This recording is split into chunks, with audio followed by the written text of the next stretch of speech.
That married man ain't gonna divorce his wife and marry you. No, he going home every night. He letting his wife cook for him every night while you sitting on the sideline looking like boo-boo fool. While you sitting on the sideline, you ain't on the life insurance policy. He ain't bought you no car. He ain't bought you no house. Let me tell you something. Where a man's money is, that's where his heart is. Like getting married to him and stuff? Absolutely, yes. So, Sean, which one do you plan on marrying? Both of them. I just won't involve the government. My bad. That was my bad. I just had to let it out. But I'm glad you got to let what it you out, said? because what do you think that our ancestors did before they could get legally married? Polygamy. Is it the new wave or is it the new pimping? We're going to speak on that and a whole lot more. Stay tuned. Imagine if I listen what I hate, I gotta say. I'll never give a broke bitch any time of day. You ugly when you jealous, bitch. Look at that face. I'm hot right now when you're not, okay? You big mad or you big mad. Got a big bag, popping big tags. All white Rover, yeah, whip that. What's going on, everyone? This is Star. Welcome to the channel. Happy Friday. We're going to have a good show today. It looks like people are still talking about Eboni K.Williams and Steve Harvey. People can't get over it. It reminds me when I did my first year in college. After it was done, I came back home. I got a job deep in the suburbs and a gym membership. So not only was I working in that community, I was shopping in that community and I was visiting their gyms. So naturally, I was meeting men in that community. And whenever I decided to go on a date, and the man would come and meet my family, the guys on my block had a problem with it. They would say to me, "Oh, you think you're too good for us now because you're in school and you got a job?" And I'm like, wait a minute, you had the same opportunities as me. Black men speak on college as if they're banned from attending. Some of these guys' mothers beg them to go to school. Nobody's stopping these black men from going to college but themselves. Nobody's stopping them from filling out that application. And nobody is stopping them from seeking out scholarships, grants, and loans. But these black men, they sure do have a problem with black women going to college. You want us to make the same choices as you? The guys on my block at that time, they would sit on the front porch and eat pizza and flaming hot Cheetos all day long. I'm talking literally. I'm talking sun up to sundown. It got so bad that one of the guys got admitted into the hospital, I guess for consuming too much sodium and whatever else. Their mothers allowed them to sit back and not go to school and just snack all day. Not my mother. Before I moved away, some of the guys were actually murdered.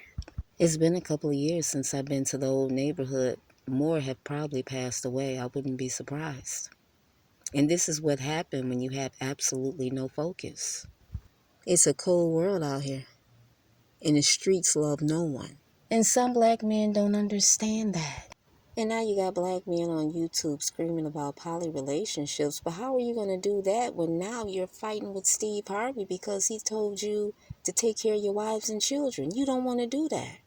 How you going to do poly if you don't want to take care of your responsibility? I think these men want to do poly so they can collect a bunch of women so they can work for him and make money for him so he can lay back and be the bitch of the house. I have had conversations with non-black women about dating and gold digging. And their advice to me when it comes to gold digging was, never ask the man what he does for a living because it's rude. Pay attention to his watch. Pay attention to his shoes and his car. This is the advice.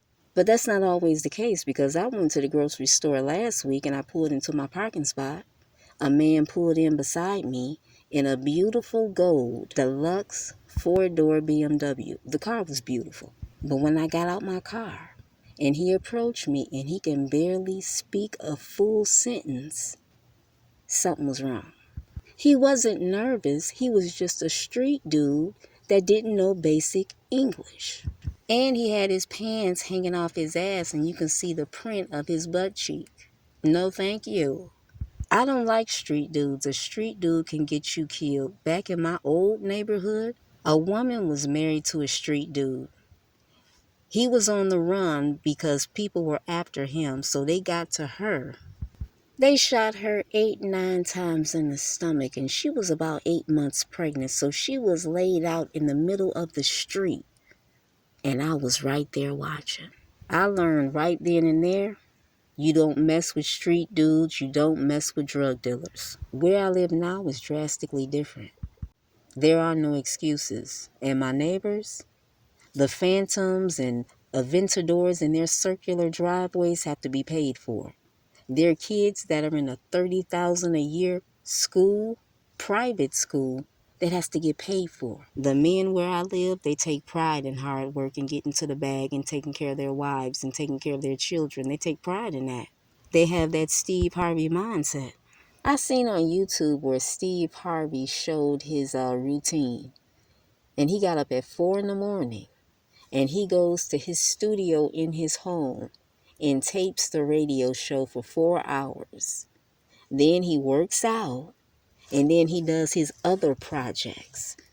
And you got men saying, oh, I don't want to be like Steve Harvey. Why not? Some of y'all are half his age. You should have more energy than Steve Harvey.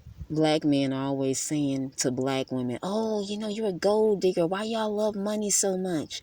Because it's expensive to live. Have you guys been to Trader Joe's lately? If you want some freshly squeezed orange juice, that'll be $17 a jug.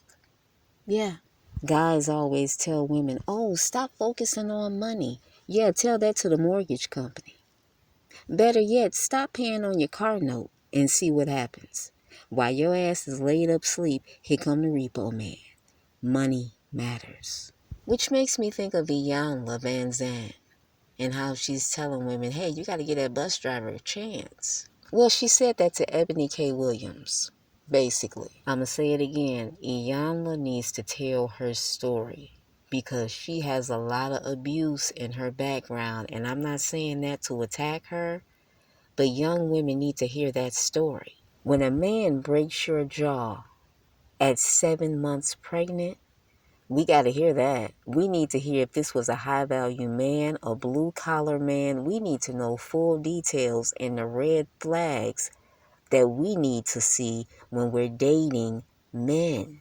And then I saw Iyanla's video that she had with the male co-host. And the audience was giving her pushback. The callers were giving her pushback as well. So much so that she said she's Latin and Indian. No disrespect, but who in the hell cares? So when people put heat on you, you're no longer fully black? That's so out of touch, I don't know what to say. I mean, what is going on with these celebrities? Now let's talk more about Eboni Williams, because we talked about her last week. Let's talk about her again. I think it's incredibly sad that black men are trying to bully her into dating average black men. You all need to stop. Eboni K.Williams is not the average black woman. The average black woman is not competing in beauty pageants and then going off to law school and becoming a successful trial attorney and then taking a detour to Hollywood. I know 2 successful attorneys that happen to be black women, and guess what? They don't date black. So I wasn't shocked when I saw Ebony's ex-fiance. These women are moving in different circles. They're dating what's around them. Same as black men. When they get to the money, they're moving in different circles and they're only dating white women, right? I have a female relative that has a very strong Valley Girl accent. Do I make fun of her for it? Yes, I do. She's beautiful, she's in shape, and she works in the political arena. So you already know what kind of men she's around. Does she date outside the race? Yes. She fully explores her options. And when her friends are at the bar or they're at the club, she's at a wine event or a charity event. All black people are not the same. Men say, oh, all black women love thugs. No, we don't. Some of us understand that a thug will get you unalive just by associating with him. This woman on the screen has a right to date whoever she wants to date. She's not like the women in your neighborhood, black men, and you have to accept that. I forgot whose YouTube channel I was watching, but they were saying how Ebony was holding a mirror to the manosphere. And it's absolutely correct. When the manosphere was screaming they don't like big women and you got to be a size 4, they demanded that women accept it, shut your mouth, and move on. Well, Ebony's saying, hey, if you want to deal with me, you got to come with some money. And you have to accept it and move on. You see, the man, he thinks he should have full access to any and every woman, and that's just not true. The world doesn't owe you anything. Your uncles didn't tell you that? Ebony doesn't owe you anything at all. Especially to the men that are constantly screaming that they hate black women, she really doesn't owe you anything. This is why fathers need to get back in their sons' lives. Because now the sons are more emotional than women. And that shouldn't be. Men are crying out because they think life isn't fair. Life has never been fair. You should have learned that in middle school/high school. And nobody's going to give you anything for free. It's just like YouTube, for instance. If somebody helps you with your channel, you better not make them mad.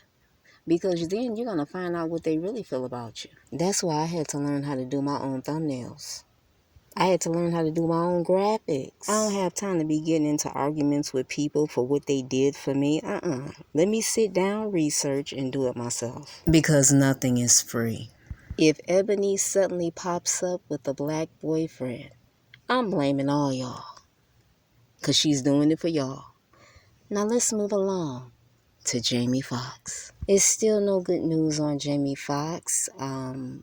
They've told his family to prepare for the worst. I remember my relative had a stroke and we got the same news. But miraculously, my relative had a miracle. My relative was hooked up to the machines. We thought it was over. And then miraculously, they were awake having a conversation. We were like so confused. Listen, it's not over till it's over. So I'm going to keep praying for Jaime and his family. And I hope he receives a miracle. And that's all I got, kids. Until next time. So we just got an update. Jaime Foxx's daughter says her father's doing great. Damn, I'm confused.